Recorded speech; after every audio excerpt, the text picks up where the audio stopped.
Ideally, I'm just hoping that this just drops in. So a lot of you wanted me to lift the truck and I listened. I picked up these 2 spacers for 40 bucks and we're gonna put them in. It's gonna lift up the front by 2 inches and hopefully make the truck look a lot cleaner. Now, if you guys are wondering what the before is, I'll show you guys the stance right now. It is quite nose heavy. You can really tell. So the nose sits a lot lower than the rear, and that's how most trucks come from the factory, because when you tow, it levels out and it's all even. Well, we're gonna mess up that arrangement. It'll probably squat a lot more when I tow, even though it kind of squats already right now. I don't know why that is. The suspension could be bad. It is an old truck. But anyways, we're gonna install these and I'll show you guys how to get it done. It's very simple. So first step here is obviously gonna be to remove the wheels so we have access. This guy always likes getting stuck, so I give it a nice whack.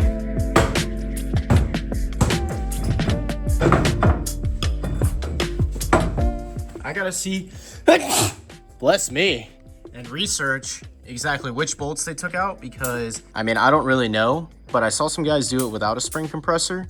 So I'm gonna try and do it that way, the easiest way possible. So I'm just gonna run down what I took off. I took off this bolt, I took off that bolt, I took off that bolt, which was another castle nut, that's what they call it. And then I went over here and I took out this bolt too. So I'm trying to just lean the rotor with the caliper forward if possible and get this spring out without taking out the entire thing. That's what I'm trying to figure out. So I just talked to my buddy Andrew. He tunes the Turbo Mustang, as you all know. He said that I need to buy a sledgehammer to get this off because I've been trying with everything. It won't get it, but the vibrations will knock it loose. And then once that comes loose, then we can hit up there by the ball joint. And then this whole thing will kind of like sag forward, and that'll give us enough space to fit the puck on the spring.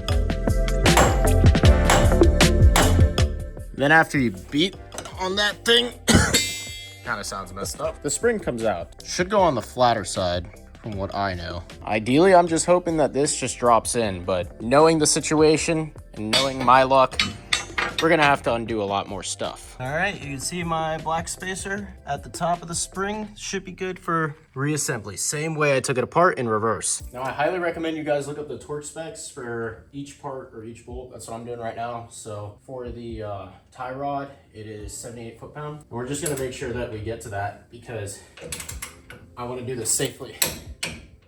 These paper clip things slide in the same way on the castle nut. I might have to rotate it a little bit so the hole lines up better, and then you just bend them back. Can't wait to give you guys a preview on one side. I'm gonna knock out the other side tomorrow. I'm feeling quite sick. I've had a fever for 2 weeks and then I'm still coughing. It is kind of hard to tell, but if you pay close attention, you can see there's more of a gap here, and I like it a lot. It is not squatting too, which is perfect. It's sitting nice and level. The next day. Let's knock out the second side. Now this time, since I'm not learning how to do it myself, I can show you all how I did it. Very fast, very effective. You are gonna need to remove the shock bolt, so locate your shock and get it out. These cotter pins, I'm not sure if I'm saying that correctly. You have to bend them straight and then you can pull them with a set of pliers through. This is the next bolt that you need to take care of. Yep, that's why I need to hold it. So the sway bar end link definitely needs to come off because we need this space to finesse the spring out. And finally, voila, top of the knuckle.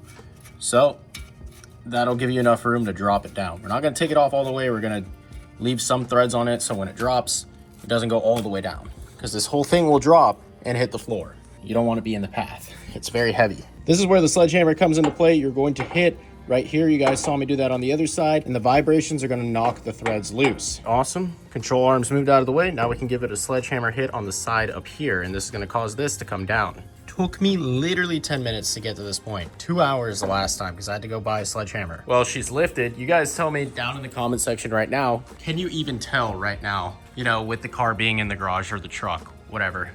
You all know what I'm getting at. But I'm basically waiting for a coolant temperature sensor to come. And then once we get that, we can drive the car again. I don't want to put the old one back in because it's all messed up on the threads and stuff. It was very rusted. So I just am being patient until I get the new one. Then I can drive it again and get it under some actual light so you guys can tell the difference. Definitely gonna need an alignment, but you can tell by the gap here, it is significantly higher and it looks a lot cleaner. It's no longer nose heavy. I really like how this looks. Actually, you can tell, especially from the front, if you pay close attention to the before and after. That looks sweet. It looks really clean. I like it. Now, some people were saying on TikTok that this lift would prevent me from getting out of the garage. It's only 2 inches. I mean, I still have clearance, so we should be good. I'm pushing it out right now because I still don't have that coolant temp sensor. It's coming in 6 days, so I gotta push it out. I'm out of breath because I just pushed it all this way. So we're gonna keep pushing it so y'all can see what the lift actually looks like. Ah.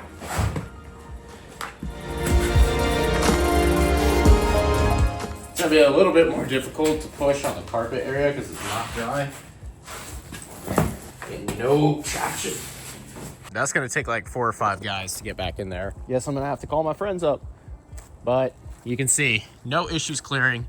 Even though we raised it by 2 inches, we still have plenty of clearance. Now, if you put a huge lift kit on it, then yeah, you're gonna have an issue, but I won't. So I'll be fine. 1 week later. And now I can finally show you all what the lift looks like. So I'll show the before one more time. You can really see it. It is nose heavy.